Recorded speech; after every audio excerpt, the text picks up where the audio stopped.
Toute écriture est inspirée de Dieu et utile pour enseigner, pour convaincre, pour corriger, pour instruire dans la justice, afin que l'homme de Dieu soit accompli et propre à toute bonne œuvre. De Timothée 3, 16, 17. Dans son grand amour, le Seigneur Jésus-Christ nous a donné ce livre pour nous rendre parfaits.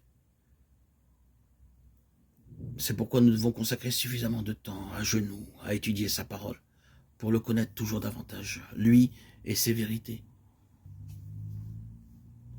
Ils reçurent la parole avec beaucoup d'empressement, et ils examinaient chaque jour les Écritures pour voir si ce qu'on leur disait était exact. Acte 17, 11. Les croyants de Bérée sondaient les Écritures et approfondissaient la parole de Dieu pour connaître davantage Dieu et ses vérités. Dans ce but, nous devons utiliser tous les livres de la Bible. Puis il leur dit, c'est là ce que je vous disais lorsque j'étais encore avec vous, qu'il fallait que s'accomplisse tout ce qui est écrit de moi dans la loi de Moïse, dans les prophètes et dans les psaumes. Luc 24, 44. Bien que dans l'événement relaté dans Luc 24, 13 à 35, ce soit le Seigneur Jésus-Christ lui-même qui enseignait ses disciples, néanmoins, ils ne purent pas comprendre alors.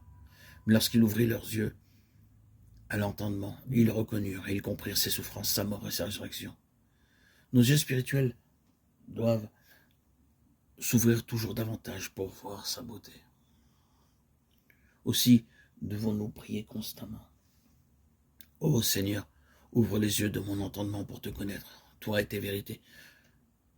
Selon Matthieu 13, 16 et 17, heureux sont vos yeux parce qu'ils voient, et vos oreilles parce qu'elles entendent.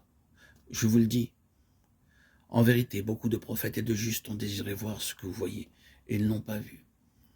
Entendre ce que vous entendez, et ils n'ont pas entendu. Mais cela requiert la foi, l'humilité et la diligence. Ainsi, nous pourrons découvrir quel grand sauveur nous avons.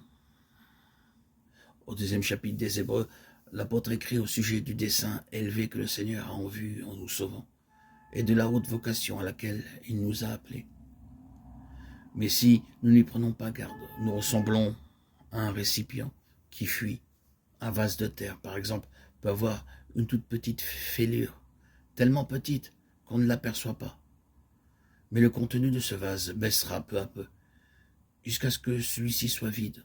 Aussi, si nous ne sommes pas prudents et diligents au sujet de notre salut, nous y perdrons beaucoup.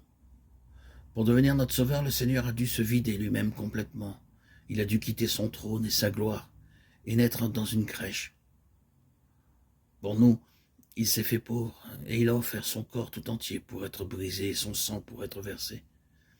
La puissance qu'il a manifestée pour devenir notre sauveur est bien plus grande que celle qu'il a manifestée pour créer et maintenir la création tout entière, et que celle qu'il manifestera ensuite pour la détruire. C'est pourquoi même un seul croyant est bien plus précieux à ses yeux que tout l'univers.